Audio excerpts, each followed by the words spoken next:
Welcome to Rishes academy. நம்ம today Dinamani newspaper analysis பார்க்கலாம். Britain புதிய பிரதமர் gear Starmer.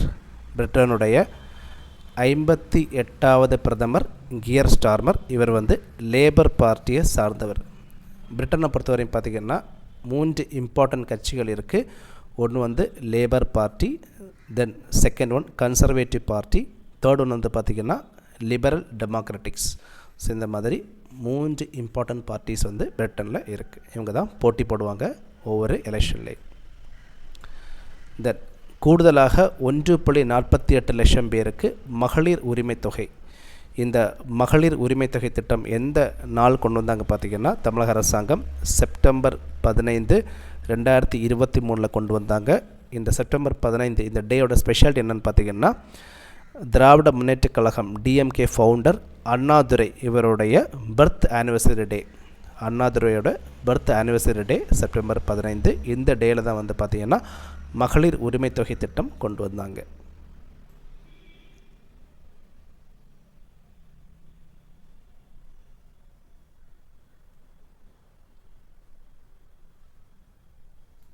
Then next one, அரசியல் சாசனமும் அரசியலும் மக்களும். இதில் டெமோக்ரஸி பற்றி சொல்லியிருக்காங்க, எலெக்ஷன் பற்றி சொல்லியிருக்காங்க, அண்ட் அதே மாதிரி பார்த்திங்கன்னா கான்ஸ்டியூஷன் பற்றி சொல்லியிருக்காங்க. நம்மளுடைய கான்ஸ்டியூஷன் பிரகாரம் நம்மளுடைய பிரியாம்பிளை பார்த்திங்கன்னா we the people of India, அதாவது மக்களுக்கு அதிக அதிகாரம் கொடுத்துருக்காங்க. எம்எல்ஏஸ், எம்பிஸ் இவங்களுக்கு எல்லாருக்குமே அதிகாரம் இருந்தால் கூட 5 இயர்ஸ் தான் பார்த்திங்கன்னா அவங்க பவரில் இருப்பாங்க. 5 இயர்ஸ் பவரில் இருந்தால் கூட அதிகாரம் பவர் மக்கள்கிட்ட தான் இருக்குது. இதுதான் இந்தியாவோட டெமோக்ரஸியை பொறுத்த வரைக்கும் சிறப்பு அம்சம்ங்கிறது இதில் சொல்லியிருக்காங்க. பட் இந்த விஷயம் பார்த்திங்கன்னா, இந்த பவர் மக்களுக்கு இருக்கக்கூடிய பவரை பொறுத்த வரைக்கும் மக்கள்கிட்ட இந்த அவேர்னஸ் இல்லை. இதனால தான் அதிகப்படியான ஊழல்கள் நடக்கிறதுங்கிறதையும் இதில் மென்ஷன் பண்ணியிருக்காங்க. அண்ட் மக்களுடைய ஸ்கீம்ஸ் கரெக்டாக போய் சேராமல் இருக்கிறதுக்கான மெயின் காரணம் ஸ்கீம்ஸை பற்றி அவேர்னஸ் இல்லாமல் இருக்கிறது, சட்டங்களை பற்றி அவேர்னஸ் இல்லாமல் இருக்கிறது. ஸோ இதெல்லாம் தான் பார்த்திங்கன்னா மக்கள் தங்களுடைய அதிகாரத்தை இழக்கிறதுக்கான மெயின் காரணம்ங்கிறதையும் இதில் சொல்லியிருக்காங்க. ஸோ டெமோக்ரஸியை பொறுத்த வரைக்கும் even though India indirect டெமோக்ரஸியை follow பண்ணால் கூட மக்கள்கிட்ட தான் அதிக அதிகாரம் இருக்கிறதா இதில் சொல்லியிருக்காங்க.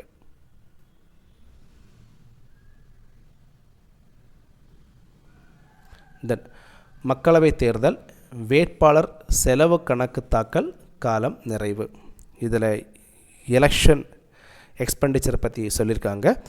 2024 18th லோக்சபா எலெக்ஷன் பொறுத்த வரைக்கும் பார்த்திங்கன்னா மேக்ஸிமம் எவ்வளோ ஸ்பெண்ட் பண்ணலாம் பார்த்திங்கன்னா, எம்பி அதாவது லோக்சபா எம்பியை பொறுத்த வரைக்கும் ஒரு கேண்டிடேட் 95 lakh வரைக்கும் அவங்க செலவு பண்ணிக்கலாம். இதை எலெக்ஷன் கமிஷன் ஆஃப் இந்தியா அறிவிச்சாங்க, எலெக்ஷன் டைமில் அறிவிச்சாங்க. ஸோ எம்பி கேண்டிடேட்டை பொறுத்த வரைக்கும், மெம்பர் ஆஃப் பார்லிமெண்ட் கேண்டிடேட்டை பொறுத்த வரைக்கும் 95 lakh வரைக்கும் செலவழிக்கலாம். எம்எல்ஏ பொறுத்த வரைக்கும் பார்த்திங்கன்னா 40 லட்சம் வரைக்கும் செலவழிக்கலாம்ங்கிறத எலெக்ஷன் கமிஷன் ஆஃப் இந்தியா அறிவிச்சாங்க. அண்ட் இந்த எக்ஸ்பெண்டிச்சரை பொறுத்த வரைக்கும் பார்த்திங்கன்னா public meetings, rally, advertisement, pamphlets, flexes இந்த மாதிரி விஷயத்துக்கெல்லாம் செலவழிக்கலாம். அண்டு ஒரு கேண்டிடேட் எலெக்ஷன் டைமில், அதாவது மாடல் கோட் ஆஃப் கான்டக்ட் இருக்கும்போது அவர் 50,000க்கு மேலே கையில் வச்சுருக்கக்கூடாது. அண்டு மெட்டீரியல் ஒர்த்தை பொறுத்த வரைக்கும் ஏதாச்சும் மெட்டீரியல் கையில் கொண்டு போகிறாங்கன்னா அதோடைய ஒர்த்து 10,000க்கு கீழே தான் இருக்கணும். ஸ்டார் கேம்பெயினர்ஸை பொறுத்த வரைக்கும் அவங்க 1 லட்சத்துக்கு மேலே அவங்க வச்சுருக்கக்கூடாதுங்கிற இந்த மாதிரி விஷயங்கள் எல்லாமே 18th லோக்சபா டைமில் எலெக்ஷன் கமிஷன் ஆஃப் இந்தியா அறிவிச்சாங்க. ஸோ இந்த இன்ஃபர்மேஷன்ஸ் எல்லாம் பார்த்துக்கோங்க. வரக்கூடிய குரூப் 2 எக்ஸாமில் கேட்குறதுக்கான சான்சஸ் இருக்குது. இந்த 95 lakhம் 40 lakhம் வெரி வெரி இம்பார்ட்டன்ட். இதனால் பார்த்திங்கன்னா சில ஸ்டேட்ஸில் எலெக்ஷன் நடந்துச்சு. அண்டு 18th லோக்சபாவில் எலெக்ஷன் கமிஷன் ஆஃப் இந்தியா இந்த டேட்டாவை அறிவித்தாங்க.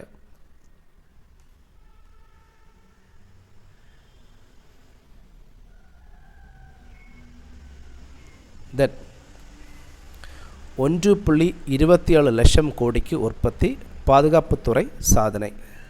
2023-24 ஆண்டு டோட்டல் உற்பத்தி எவ்வளோ பார்த்திங்கன்னா 1.27 லட்சம் கோடி. டிஃபென்ஸ் இந்த உற்பத்தி மிகப்பெரிய சாதனை இருக்கிறதா சொல்லியிருக்காங்க, ஒரு ரிப்போர்ட்டில் சொல்லியிருக்காங்க. அண்ட் இதில் பார்த்திங்கன்னா பப்ளிக் செக்டார் இவங்களுடைய ப்ரொடக்ஷன் 79% இருக்குது. ப்ரைவேட் செக்டாரை பொறுத்த வரைக்கும் 20% இருக்குது. ஸோ மேக்ஸிமம் ப்ரொடக்ஷன் டிஃபென்ஸ் செக்டாரை பொறுத்த வரைக்கும் பப்ளிக் செக்டர்கிட்டேருந்து தான் வந்திருக்கு.